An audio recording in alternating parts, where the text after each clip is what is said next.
지금 이게 이제 보통 사실은 이 동생하고 저하고의 공통적인 부분도 분명히 있어요. 뭐냐면 일단은 일상생활 하는데 전혀 지장이 없다라는 거. 사실 이게 반대로 얘기하면은 일상생활 하는데 지장이 없어서 일상생활을 하는 게 아니라 일상생활을 어떻게든 힘들게 해왔기 때문에 그게 이제 숙달이 돼서일 수도 있거든요. 그렇죠. 이게 생각의 차이. 그러니까 무슨 얘기냐면 나는 항암 치료하고 힘들기 때문에 뭔가 계속 퍼지려고만 생각하면 사실 한도 끝도 없는 것 같아요. 그렇죠. 그거는 예, 어떻게 근데 거기서 이제 제일 중요한 거는 솔직히 항암을 한다, 몸이 힘들다, 힘들고 괴로울 수 있죠. 그렇죠, 그렇죠. 저 또한도 현재까지는 그러니까. 근데 그 상태에서 힘들다고 눕는다? 누울 수 있어요. 그러나 그게 이제 너무 지속되고 오래되면 못 돌아와요.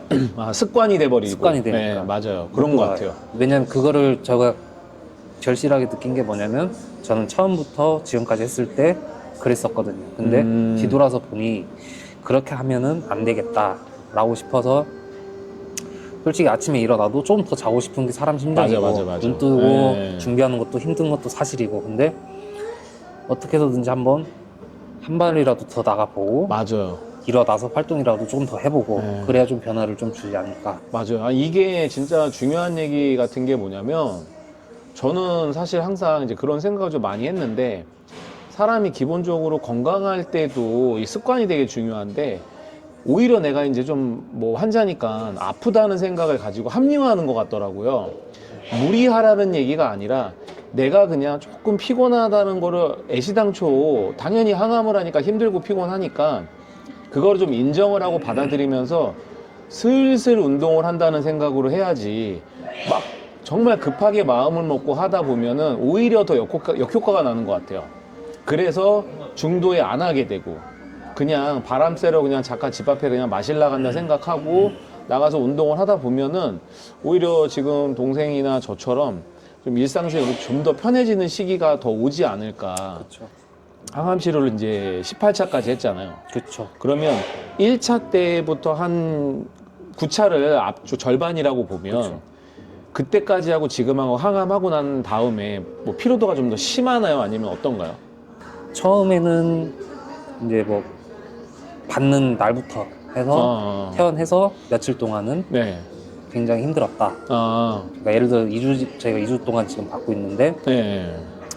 어떻게 보면 1주는 그냥 그 쉬운 얘기로 그냥 고통 속에 있다. 일주일 정도. 일주일은 그리고 일주일은 이제 회복기라고 생각을 하고 더 열심히 먹고 막 좀 더 했던 것 같아요. 근데 지금은 솔직히 병원에서 잠 잘 못 자는 거 그거 빼고 그 다음에 이제 퇴원했을 때 좀 어떻게 보면 후폭풍이라고 할 수는 있는데 그때 그 기간만 좀 빼면 그게 며칠 전에보다 더 적게 가나요? 아니면 적게 가죠. 적게. 이게 사실은 저도 좀 신기한 게 뭐냐면 저도 제가 25차까지 할 때 예를 들어 12차까지를 전반부였다고 하면은 한 10차 그때까지는 항암 끝나고 나서 뭐 월요일이나 화요일까지도 사실은 피곤하기도 했거든요. 근데 억지로 움직이고 했는데 이제는 항암을 금요일 날 하게 되면은 늦어도 토요일 오후면은 몸이 회복이 돌아오더라고요. 그러니까 상대적으로 항암제를 맞으면서 몸이 더 힘들어서 점점 더 축나는 상황이 아니라 오히려 지금 회복이 좀 더 빨라지는, 그렇죠. 몸이 좀 더 적응을 하지 않았나. 본인만의 또 계획은 좀 있을 수도 있잖아요. 그렇죠. 네, 그러니까 저하고는 케이스가 조금은 틀린 게 사실은 동생 같은 경우에는 수술을 하기 전에 선항으로 시작을 했었잖아요. 그런데 이제 하다 보니까 지금 수술할 수 있는 상황이 안 돼서 18차까지 오게 됐고, 저는 애시당초 처음부터 뭐 수술이라는 건 생각을 사실 할 수 없었으니까, 그렇죠. 이제 전이가 있고 했으니까. 근데 이제 각자의 그런 포지션이 조금 틀리긴 한데 본인이 생각하고 있는 계획, 물론 계획대로 안 될 수도 있지만 그렇죠. 네. 지금 18차까지 했는데 이제 20차까지는 일단 보고 20차까지. 네. 20차까지는 보고 이제 결과를 한번 보고 근데 이제 모든 그 교수님들 특성이 막 길게 얘기는 안 해요. 그렇죠. 예, 다 짤막짤막하게 한다든지 그렇죠. 그러다 보니 근데 저 같은 경우는 좀 전원도 좀 생각을 하고 있고 현재 전원은? 기준으로 현재는 수술이 불가하다. 아, 현재는. 후에도 장담은 못한다. 라고 그냥 이렇게 딱 얘기를 하시니, 아, 그래? 오케이. 나 그럼 수술 안 해. 대신에 내가 애를 죽이든 같이 살든 나랑 부대끼고 가져간다. 가져간다. 안고 가겠다. 다만 지금 계획하는 거는 어쨌든지 간에 저는 이제 숫자의 의미를 두는 게 뭐냐면 이제 강남 세브란스에서 저희 교수님 같은 경우에는 12, 18, 24를 이제 수술 주기에 최적의 이제 그 기간으로 가요. 확인을 해요. 이제 그 이후는 저한테 얘기한 게 없어요. 왜냐면 아직 20차가 안 됐기 때문에. 근데 이제 그때까지 봤는데도 불구하고 그대로 있다. 집하고 좀 가까운 병원을 옮겨서. 병원을 옮기든지 아니면 좀 적극적으로 좀 교수님과 좀 얘기를 좀 해봐야 될 것 같아요. 아까 얘기했던 것 중에 하나가 궁금한 게 12, 18, 20차라는 거는 그때를 수술의 적기로 본다는 거는 교수님이 얘기해 준 건가요? 네.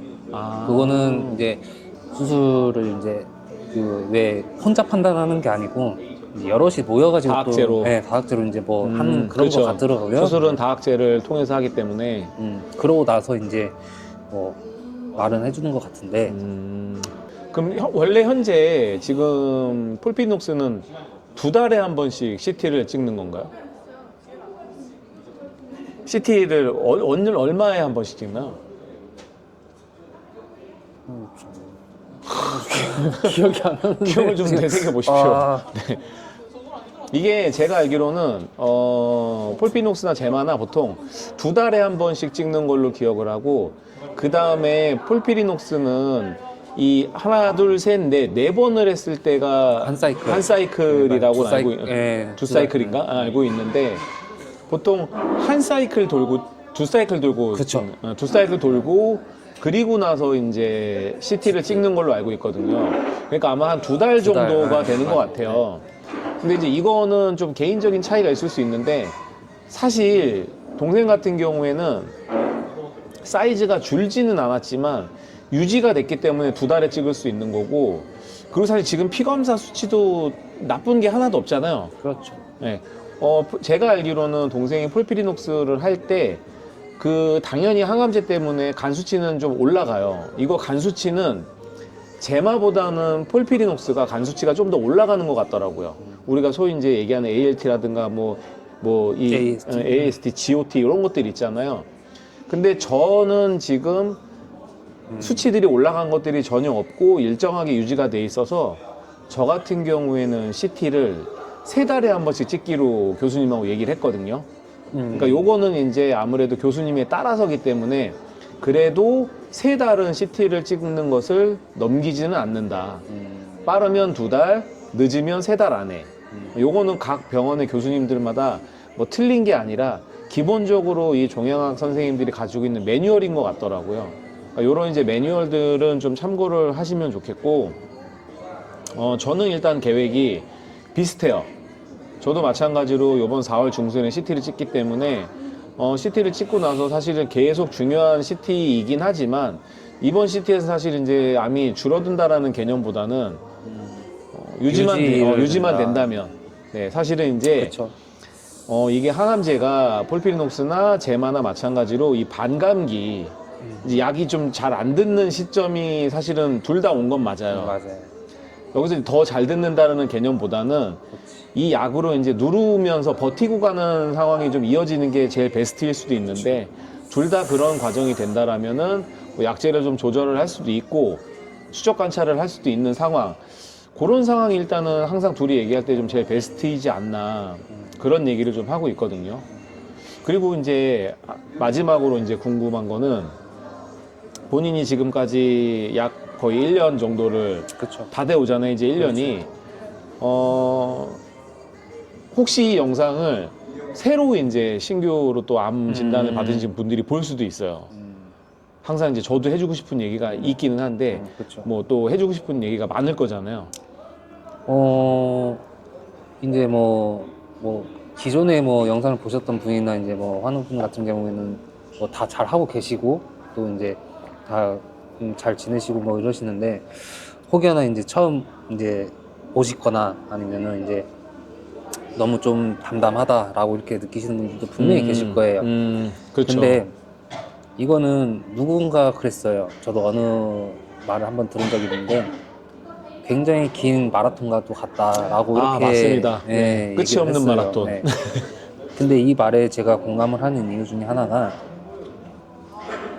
일단은 뭐 지금 저를 보면은 이제 모든 사람들이 하는 말이 되게 안 아픈 사람처럼 보인다. 그렇죠. 나이로 간자. 예. 그렇게 일단은 말씀은 해요. 근데 이제 이거는 보는 사람의 이제 시각이고 이제 정작 환우분이나 보호자가 이제 해줘야 될 역할들이 굉장히 중요해요. 그렇죠. 예. 근데 이제 저 같은 경우에는 이제 뭐 깊게는 얘기 안 하지만 처음에 굉장히 이제 부모님이 신경을 많이 썼어요. 뭐 예를 들면 뭐 운동을 해야 된다, 아니면 뭐 식단을 해야 된다.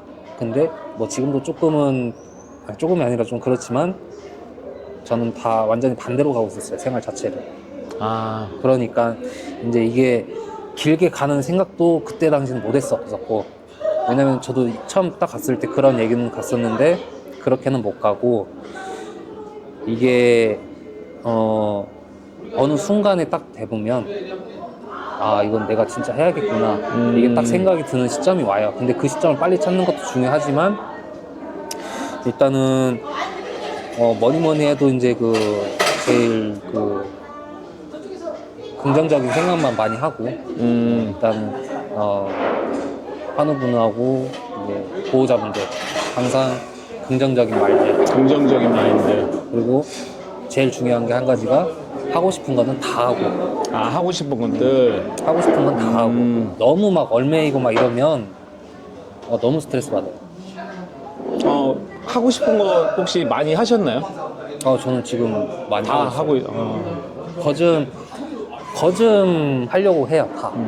되지근하면.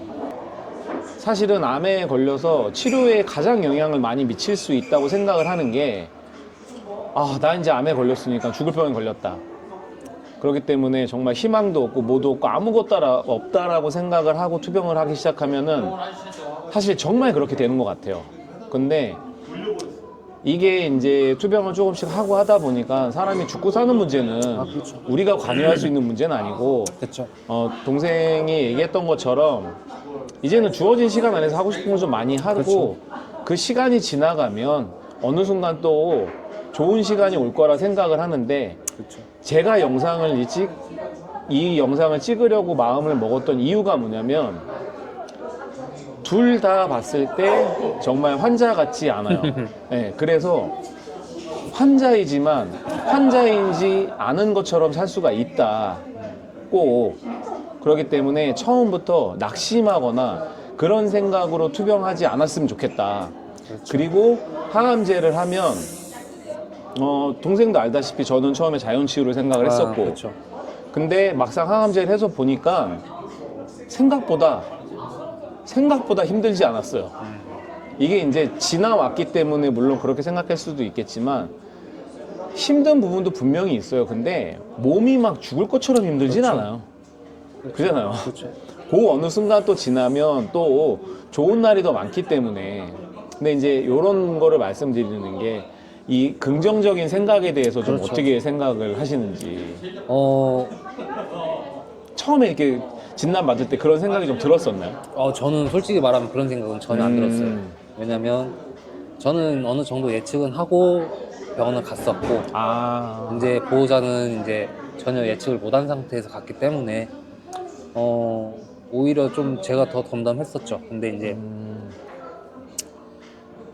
그때는 그때고, 그리고 돌아서서는 이제 앞으로의 이제 주어진 시간이 있기 때문에 거기에 이제 맞게 하는 게 제일 좋은 것 같아요. 자, 오늘 좋은 말씀 정말 감사합니다. 왜냐하면 이게 사실은 이렇게 영상을 찍기가 쉽지 않아요. 어렵죠. 네, 왜 정말 힘든 거예요. 그렇죠. 네, 진짜. 그리고 저하고 진단의 그런 기준일도 거의 비슷하기 때문에 그런 비슷한 상태에서 똑같이 항암을 하고, 더군다나 약제가 틀린 상황에서 이렇게 오고 있는 상황에 같은 사람이 만나서 얘기를 한다는 게 그렇죠. 췌장암 진단을 받고 저 같은 이제 4기, 3기는 좀 낮지만 4기의 5년 생존율이 사실 어떻게 보면 3%가 안 됩니다. 그지만 그 3%라는 거는 이전 얘기일 수도 있어요. 그렇죠. 내년이 되면 또 어떻게 10%가 될지 20%가 될지 아무도 모르는 거예요, 이게. 그러니까 우리는 항상 좋은 생각을 가지고 좀 길게 버텨가다 보면 또 좋은 약이 나오면 또 좋은 결과를 얻어낼 수 있다는 거. 그래서 그런 것들을 꼭 보여드리고 싶었어요. 다행히도 동생도 정말 이 투병 생활을 슬기롭게 잘하고 있고 항상 또 둘이 하루에도 몇 번씩 통화를 하면서 서로 체크를 하고 있기 때문에 네. 그래서 이 영상을 찍게 돼서 네, 동생한테 좀 감사하게 생각을 하고 네, 저도 영광이라고 생각을 합니다. 네, 이 영상을 제가 5년 후에 다시 관해가 돼서 찍는 걸로 꼭 약속을 드리겠습니다. 약속할까요? 약속하십시오. 네, 감사합니다. 다음에 감사합니다. 또 뵙겠습니다. 안녕.